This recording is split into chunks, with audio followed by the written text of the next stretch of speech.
Você que estava acompanhando o programa Espaço Feminino, continue com a gente porque começa agora o NTV News. Mulher aplica golpe, mas acaba presa no bairro Jardim Centro. Homem é preso após tentar roubar carro estacionado na rua Doutor Marcolino. E mais. Valor para custear despesas de velório do pequeno Pedro, morto asfixiado em Carmo do Paranaíba, é alcançado. Cresce o número de homicídios em Patos de Minas. Ministério da Saúde lança campanha para conter avanço da varíola dos macacos. Pesquisa da Fiocruz revela que menos da metade dos bebês com até 6 meses são alimentados exclusivamente com leite materno. Após sorteios de rifa em prol da Casa da Acolhida na NTV, televisores são entregues. Misses doam mais de 300 livros para a biblioteca da Escola Caique. Aberta nova rodada do Pronamp. Número de eleitores em Patos de Minas aumenta quase 5% em 2 anos. Urnas eletrônicas para eleições deste ano chegam no município.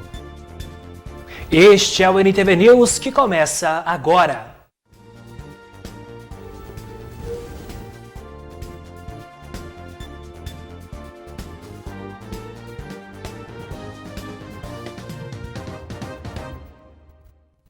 Boa noite. Uma mulher de 22 anos foi presa após a aplicação de um golpe ocorrido no bairro Jardim Centro. Segundo a vítima, uma mulher de 25 anos de idade, foram realizadas dívidas em lojas de Patos de Minas por meio do uso do seu documento de identidade. A situação foi descoberta após tomar conhecimento que teve seu nome levado para protesto. Diligências foram realizadas e a principal suspeita foi presa em flagrante, ainda com os bens adquiridos mediante a fraude. Outros 3 suspeitos foram relacionados na ocorrência, sendo um homem de 23 anos, outro de 20 e uma mulher de 33 anos de idade. Durante as diligências, foram identificadas outras vítimas do mesmo golpe. Uma tentativa de furto foi evitada na madrugada de hoje através do Olho Vivo. O sistema verificou a movimentação suspeita de um indivíduo na rua Doutor Marcolino. No local, um homem de 37 anos foi localizado tentando arrombar um veículo que estava estacionado com o uso de uma barra de ferro. Ele possui diversas passagens pelo crime de furto. E foi concluído o inquérito de uma tentativa de homicídio que aconteceu no bairro Jardim Aquários, que acabou com uma criança baleada dentro de uma van. Esse fato aconteceu em 2017. 3 homens de 32, 27 e 25 anos são acusados por balear um adolescente de 16 anos e acidentalmente atingir o rosto de uma criança de 8 anos que estava no interior de uma van escolar na Rua dos Cedros, no bairro Jardim Aquários. Ocorreu no dia 15/2 de 2017, onde indivíduos estavam dentro de um veículo e desse veículo eles começaram a atirar num opositor, num outro indivíduo que seria de uma gangue contrária. Esses rapazes estavam no carro, continuaram a fazer disparos de arma de fogo, vindo a acertar tanto o seu opositor, mas também uma van que se encontrava próximo e dentro dessa van uma criança. Essa criança foi alvejada também por conta desses disparos. Um disparo acertou o rosto da criança e a munição veio a ficar alojada próximo à coluna cervical até o presente momento. A Polícia Civil deu continuidade às investigações que já estavam em andamento por conta da Operação Sintonia, que na ocasião prendeu diversos suspeitos em Patos de Minas e Uberaba com vários armamentos. Nós pudemos, através da localização de testemunhas e também da juntada de documentos, indicar quem seriam essas pessoas. E por conta disso, nós fizemos um indiciamento de 3 maiores de idade, sendo um deles se encontrava no local do crime, ou seja, participou efetivamente desses disparos. O segundo emprestou o veículo para esse primeiro, e sabedor de que eles iam praticar esse crime. E o terceiro indivíduo, que seria o mandante desse crime, que sabia que todos estavam com a arma e era o mandante dessas atividades criminosas praticadas por esses indivíduos. Os suspeitos foram indiciados por homicídio tentado, qualificado por motivo torpe e recurso que impossibilitou a defesa da vítima.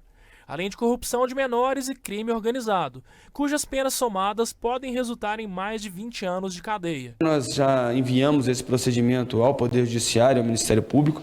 O Ministério Público, como dono do limite da ação penal, vai analisar o caso. Verificado que existem esses indícios suficientes de autoria e materialidade, ele vai repassar isso ao Poder Judiciário, oferecendo a denúncia. E da denúncia começa, então, o processo com ampla defesa, com um contraditório, levando, então, ao final, a possibilidade de todos serem julgados pelo júri popular e aí terem a condenação baseada na decisão do juízo monocrático.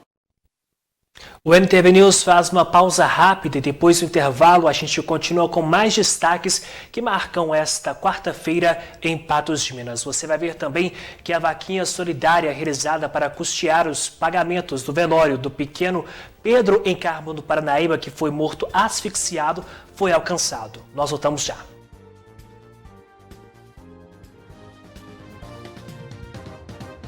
Estamos de volta e agora você vai ver que o número de homicídios em Patos de Minas cresceu após a estabilização da pandemia.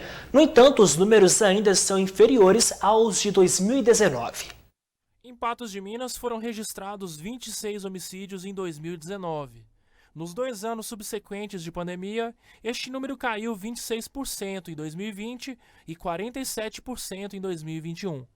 Com o afrouxamento das medidas de distanciamento e a volta gradativa das atividades, os números aumentaram em 2022, mas faltando apenas 4 meses para o fim do ano, a taxa de homicídios do município ainda é 53% menor do que antes da pandemia. A nossa meta, na verdade, é que não houvesse qualquer tipo de homicídio na cidade durante o ano. Mas no ano de 2020, nós tivemos 19 homicídios e no ano de 2021 nós tivemos 10 homicídios consumados.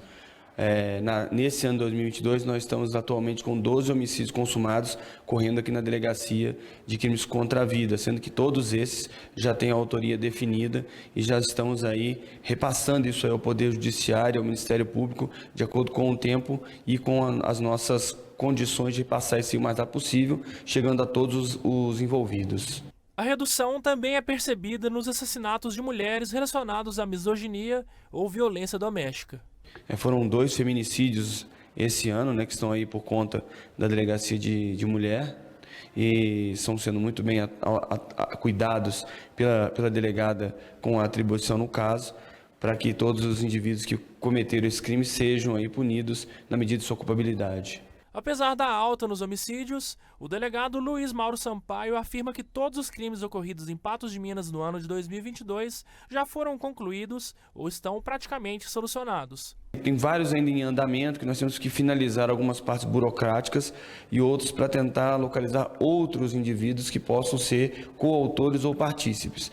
Para isso demanda um pouco mais de tempo, mas o certo é que a Polícia Civil vem desenvolvendo um trabalho de muita atividade, de muita transparência para com a população, mostrando o trabalho realizado não só desses crimes desse ano, mas de crimes anteriores que estavam muitas vezes sem a elucidação ou com a elucidação incompleta. E a gente vem diuturnamente tentando buscar elucidar todos esses delitos e levar às barras da justiça todos aqueles que participaram do crime, principalmente maiores de idade, que muitas vezes se escondem atrás de menores de idade para poder praticar ou participar dos crimes. A família do menino Pedro, que morreu asfixiado após cair em um buraco em Carmo do Paranaíba, fez uma campanha para arrecadar recursos para o custeamento das despesas do velório.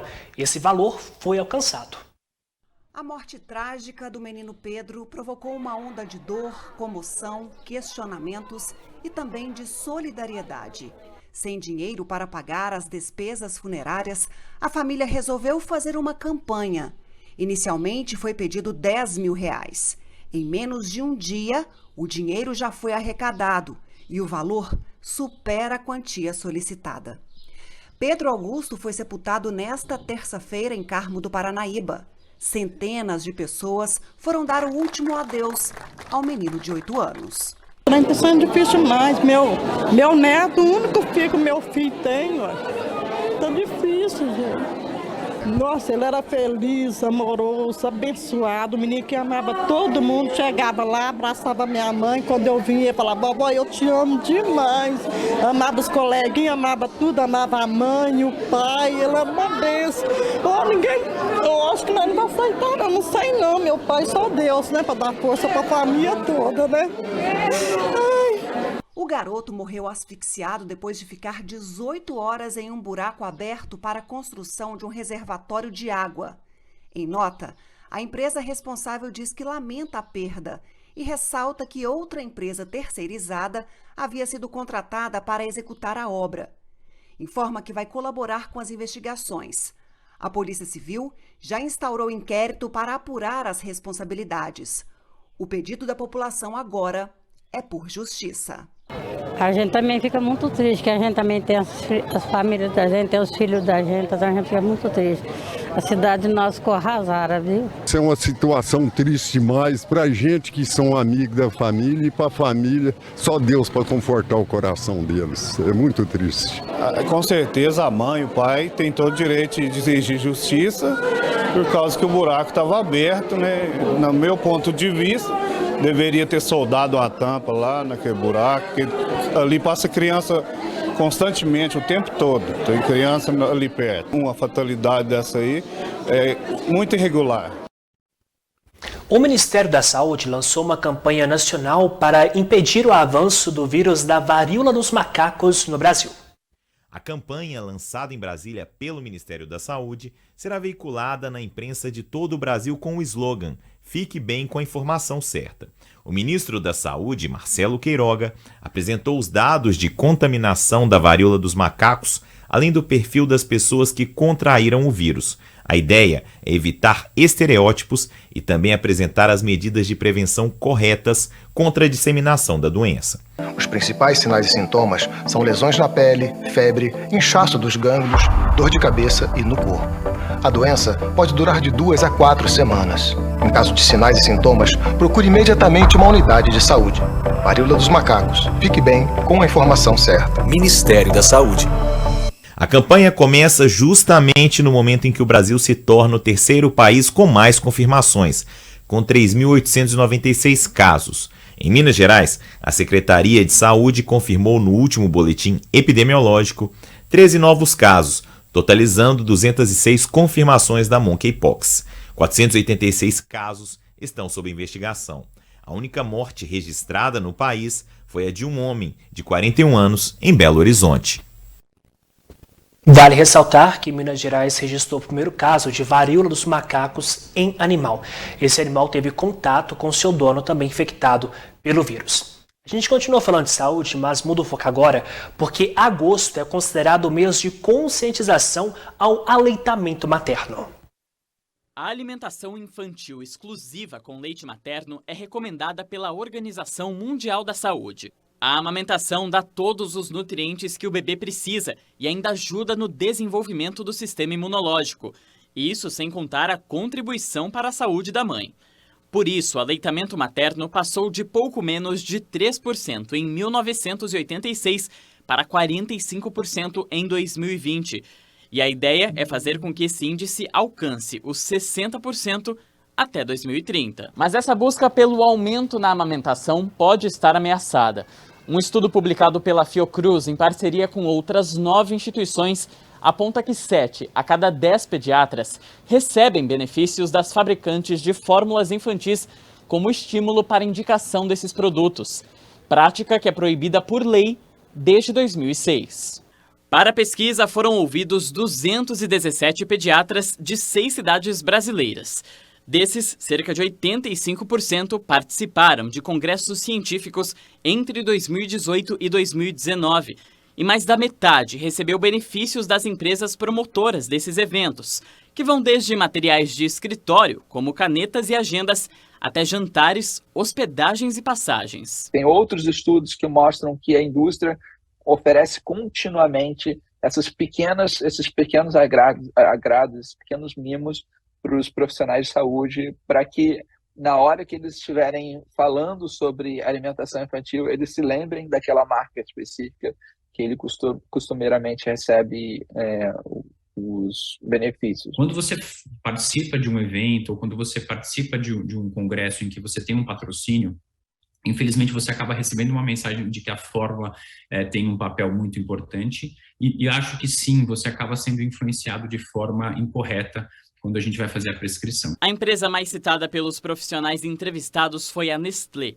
Em nota, a marca disse que atua para ajudar na divulgação de informações qualificadas aos profissionais de saúde, mas tudo dentro dos limites estabelecidos pela legislação brasileira. Ainda assim, os pesquisadores temem que a atuação das marcas junto aos pediatras acabe influenciando as indicações de fórmulas nutricionais, o que pode prejudicar o desenvolvimento dos pequenos. Quando isso acontece desnecessariamente, né, sem uma real indicação, a gente compromete o sistema imunológico do bebê, a gente expõe o bebê a alergias, então respiratórias, gastrointestinais, né, alergias de pele. A gente precisa ter muita ética e muita correção para não se deixar influenciar, né? E aí a gente sempre tem que beneficiar e influenciar o aleitamento materno. Não existe fórmula no mundo que chegue aos pés do aleitamento materno. O News vai para um rápido intervalo e a seguir você vai ver que após sorteio de rifa em prol da Casa da Acolhida aqui na NTV, televisores são entregues e misses doam mais de 300 livros para a biblioteca da Escola Caique. O News volta já já.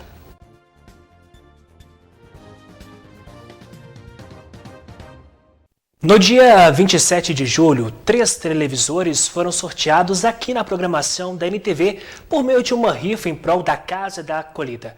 Os vencedores foram até a instituição filantrópica para buscar os prêmios. 4.873 bilhetes de rifa foram vendidos no intuito de arrecadar dinheiro para subsidiar as despesas da Casa da Acolhida Bem-vinda, entidade filantrópica que atende crianças e adolescentes em situação de vulnerabilidade social. O sorteio de 3 TVs Smart de 43 polegadas aconteceu no dia 27 de julho no programa Gui Boaventura. Mais uma promoção da Casa da Acolhida que foi realizada com sucesso, vendeu mais de 4.000 bilhetes. O primeiro vencedor do sorteio dos aparelhos televisores foi o auxiliar administrativo Denis Alves de Oliveira, que já colabora com a Casa da Acolhida. É sempre importante a gente ajudar, a Casa da Acolhida está sempre precisando.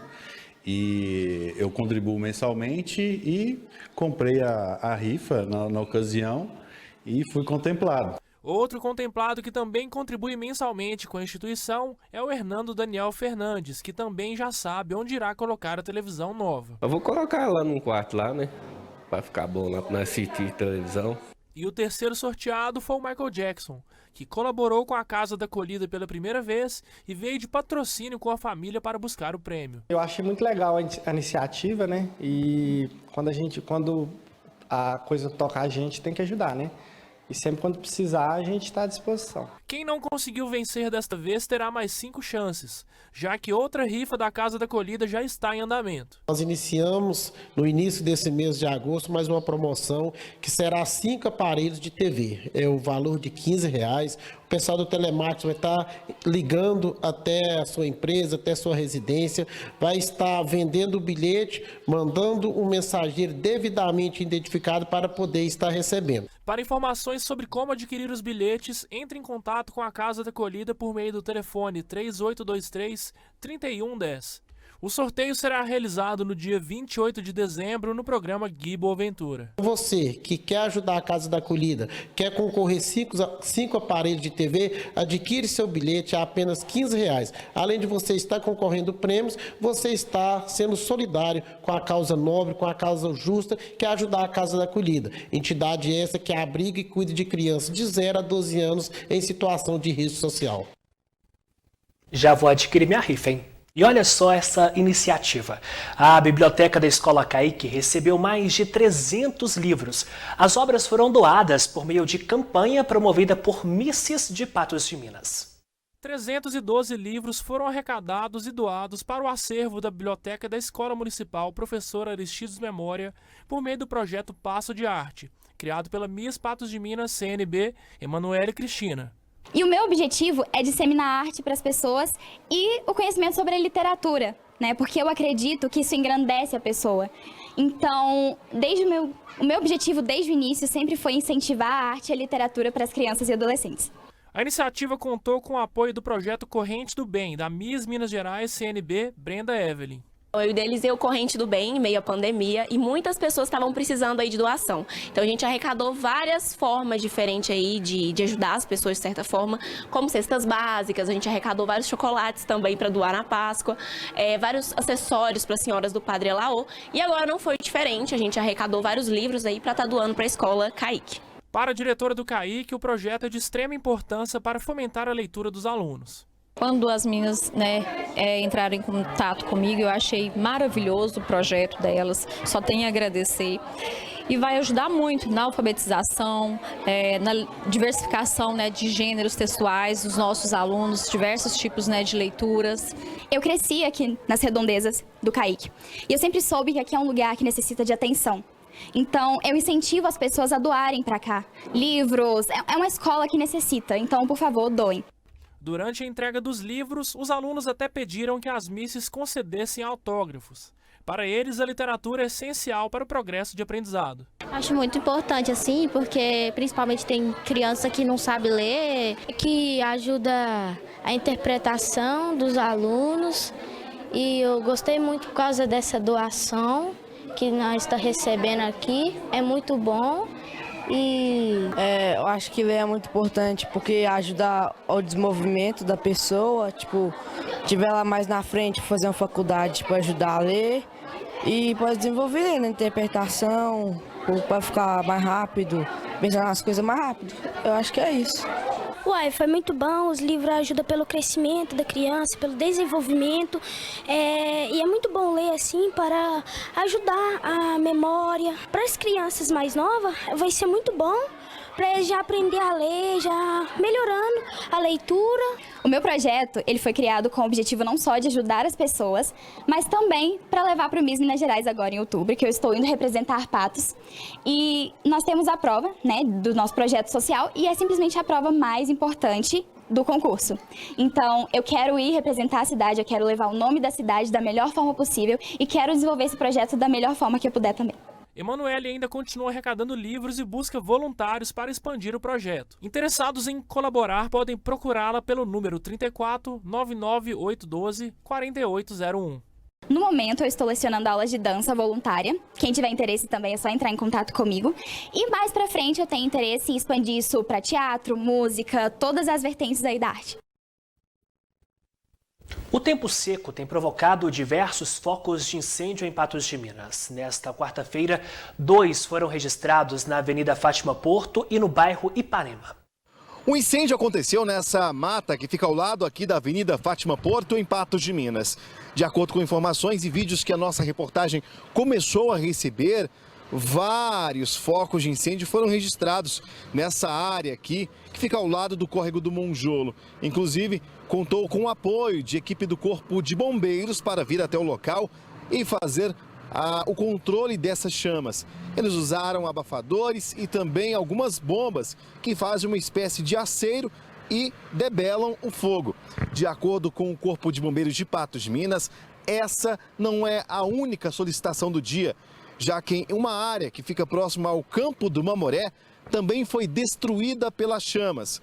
Essa época do ano, de acordo com especialistas, com a baixa umidade relativa do ar, fica propenso a vários incêndios na nossa região. O mato seco é o ideal para que muitas pessoas coloquem fogo.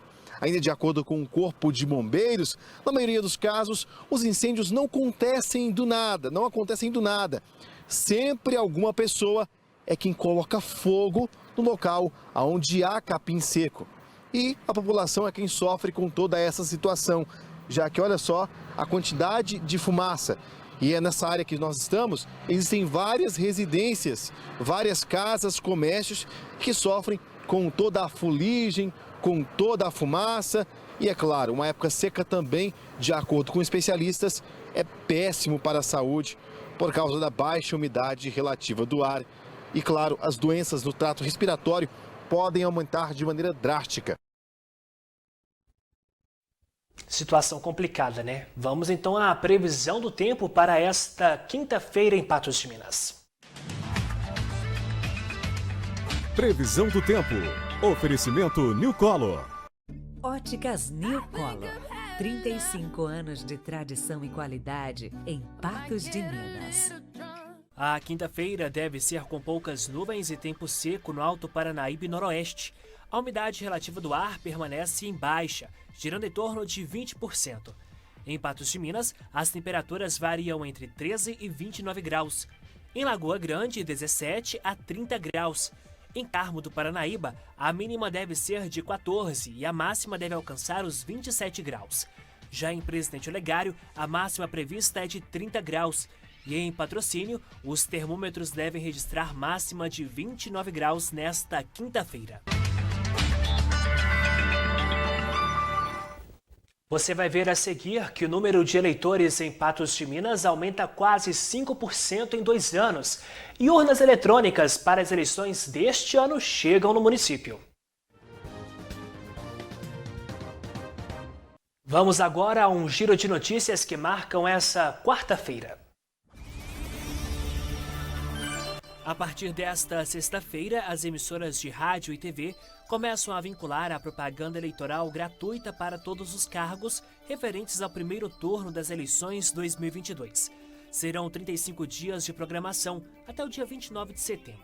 Caso ocorra segundo turno, a veiculação ocorrerá no período de 7 a 28 de outubro. O Tribunal Superior Eleitoral aprovou a proposta de distribuição de tempo no horário eleitoral gratuito no rádio e na televisão para os candidatos à presidência da República. Ficando assim, Lula terá 3 minutos e 39 segundos, Jair Bolsonaro 2 minutos e 38 segundos, Simone Tebet 2 minutos e 20, Soraya 2 minutos e 10, Ciro Gomes do PDT terá 52 segundos, Roberto Jefferson 25 segundos e Felipe Dávila 22 segundos. Os candidatos Emael, Léo Péricles, Vera Lúcia e Sofia Manzano não atingiram os requisitos mínimos e não terão acesso ao horário eleitoral. Minas Gerais confirmou o primeiro caso de varíola dos macacos em cachorro. É um filhote de 5 meses que conviveu no mesmo ambiente e teve contato com o caso humano confirmado para a varíola dos macacos em Juiz de Fora. Este é o primeiro relato de transmissão da doença do ser humano para animais no estado. Paciente e cão estão isolados em domicílio e passam bem, conforme informação da Regional de Saúde. Até o último boletim divulgado nesta quarta-feira, Minas registrou 216 casos da doença. Outros 537 foram descartados e há 539 casos em investigação. A gente disse sobre política nesse nosso giro, a gente vai continuar falando sobre o tema, mas antes eu quero te lembrar que a partir desta sexta-feira, dia 26, o telejornal 30 Minutos passa a começar às 10h50 da manhã. Na sequência, às 11h20 da manhã, começa o programa Gui Boaventura. A alteração se dá devido ao horário eleitoral da propaganda gratuita que começa na sexta-feira. Dando sequência à nossa série de entrevistas a candidatos em Patos de Minas, hoje você vai conhecer Marilene da Saúde, que está em busca do cargo de deputada estadual. Candidata pelo Partido Progressista, Marilene da Saúde pleiteia uma vaga na Assembleia Legislativa de Minas Gerais. A convenção partidária aconteceu na Câmara Municipal de Belo Horizonte no dia 30 de julho. Estava presente alguns pré-candidatos a deputado federal e estadual, o governador Zema, o deputado federal Marcelo Aro, que está pleiteando uma vaga ao Senado. Buscando trabalhar em prol da saúde, Marilene Pereira Silva já havia tentado uma cadeira na Câmara Municipal de Patos de Minas em 2020, obtendo 466 votos. Na última eleição, em 2020, eu concorri para vereadora e fui a mulher mais votada do Partido Progressista. E diante disso, o pessoal do partido me convidou para que eu pudesse concorrer a uma vaga à Câmara Estadual. Como funcionária pública há 30 anos na área da saúde, dedicados à saúde e ação social, hoje eu me sinto preparada para pleitear uma vaga na Câmara Estadual para servir de ponte de ligação entre Patos de Minas, região, ao Estado. Para se eleger pelo PP, a estimativa é que Marilene da Saúde irá necessitar de 25 a 30 mil votos. eu acho que a minha campanha, ela vai ser a minha cara. Por que meu nome é Marilene da Saúde? Porque como eu trabalho há 30 anos na área da saúde, dedicados a projeto social e na área da saúde, minha campanha vai ser voltada para isso. No acolhimento, escutando as pessoas, colocando minhas ideias, escutando as ideias do povo de Patos de Minas e região, né? O prazo é muito curto, a gente já está aí a todo vapor, andando, conversando, visitando empresas, visitando instituições e visitando também a região de Patos de Minas. O número de eleitores em Patos de Minas aumentou quase 5% em 2 anos. A quantidade de sessões nas 2 zonas eleitorais do município aumentou em 43 de 2020 para 2022. 114.130 eleitores estão aptos a votar nas eleições de 2022 em Patos de Minas. Em 2020, eram 109.358, crescimento de quase 5% em 2 anos. Nas zonas 210 e 330, 2.112 mesários foram convocados para trabalhar em 2 de outubro. E houve aumento também no número de sessões eleitorais no município. Na 330, eram 179 sessões em funcionamento no pleito de 2020. Em 2022, passou para 190. Na zona 210, eram 137 sessões eleitorais e passou para 169 em 2022.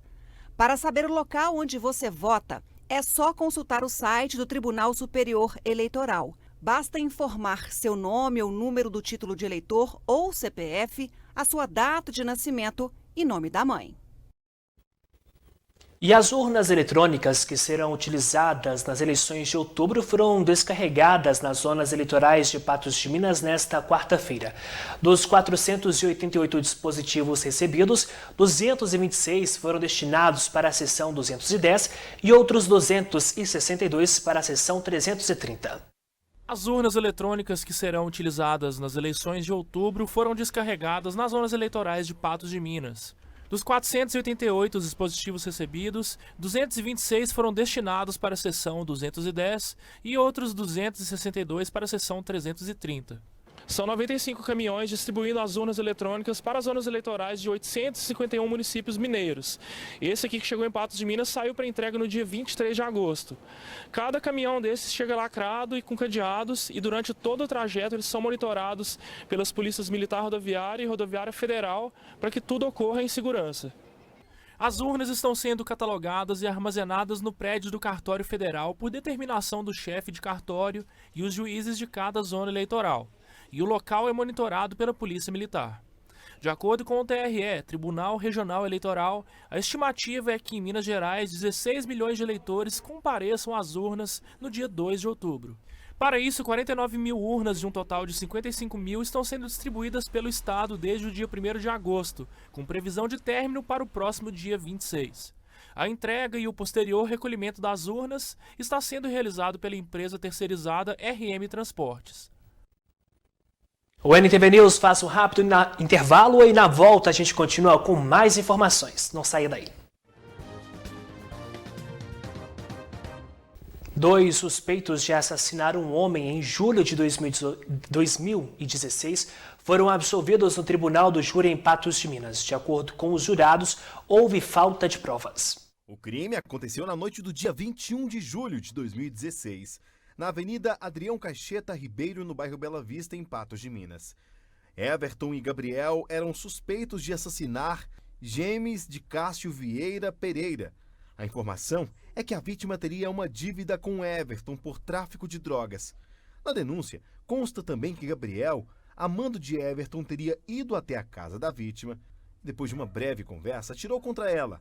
No Tribunal de Júri, o Ministério Público de Minas Gerais pedia a prisão de um dos suspeitos e a absolvição de apenas um dos supostos envolvidos. Porém, o advogado de defesa pedia a absolvição dos 2 acusados, que chegaram a ficar presos, porém, na visão dele, não haviam provas suficientes. A defesa dos 2 acusados hoje é na linha de negar a autoria do crime. Nós estudamos bem o processo, verificamos todo o caderno processual e não encontramos nenhum indício de autoria deles. Inclusive, existem, ao contrário, existem provas muito robustas que eles sequer estavam no local ou perto do local dos fatos, né? Então, é um crime complicado, porque envolveu a morte de uma testemunha por familiares. Então, nós vamos tentar demonstrar que não houve a participação dos réus nesse crime. Eles não conheciam, não se conheciam, né? Então, fica difícil essa comprovação de que um seria mandante e o outro executor. Inclusive, foram feitas interceptações telefônicas, perícia em celulares e nada foi encontrado que pudesse ligar os dois. Depois de quase 6 horas de julgamento, foi decidido que Everton e Gabriel, os 2 suspeitos deste crime, seriam inocentes. Isso porque, de acordo com o tribunal de júri, faltaram provas suficientes para que eles fossem incriminados dentro dessa situação. Mudando de assunto, já está aberta uma nova rodada do Pronamp. A partir de agora, quem é MEI também pode requerer a linha de crédito. Criada em julho, ou melhor, criada em 2020 para ajudar o setor impactado pela pandemia, a linha poderá ser necessária e até bem-vinda para alavancar pequenos empreendimentos. O prazo de parcelamento aumentou, mas ao contrário de 2 anos atrás, hoje é preciso muita atenção à taxa de juros, que é atrelada à Selic e está nas alturas. Gabriela vai aproveitar a oportunidade e solicitar novamente um empréstimo. A empresária já utilizou a política de assistência em 2020, quando o programa foi lançado pelo governo federal. O recurso pode ser aplicado em investimentos, pagamento de folha salarial e contas básicas e a aquisição de materiais e mercadorias. Foi um respiro, ele foi um programa lançado com uma taxa de juros boa, a Selic estava baixa. Em junho do ano passado, o Pronamp passou a ser um programa permanente no país. A mais recente mudança inclui os microempreendedores individuais e as empresas de médio porte à política de crédito. Pelas regras, os empreendimentos podem solicitar um empréstimo de até 30% do faturamento de 2019, último ano antes da pandemia de Covid. Além disso, precisam manter seus funcionários por 60 dias após a tomada do dinheiro.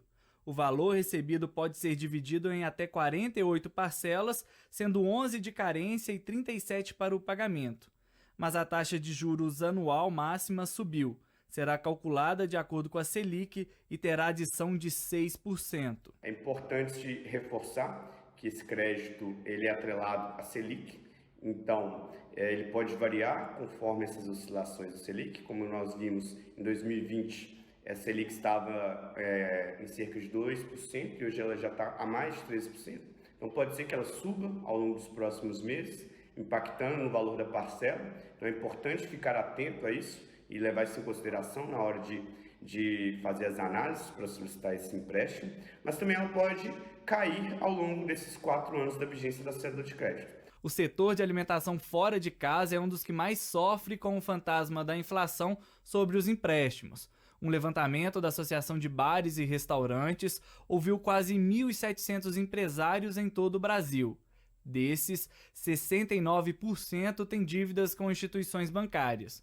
Em Belo Horizonte, a situação não é diferente. O endividamento, na verdade, ele não foi feito para crescimento, né? Ele foi feito para sobrevivência, então não tinha muito o que fazer, né? O que a gente precisa agora é entender como fazer esse pagamento. A gente precisa reduzir custos, porque a gente está passando aí por uma inflação muito alta, os bares e restaurantes não estão conseguindo repassar os preços.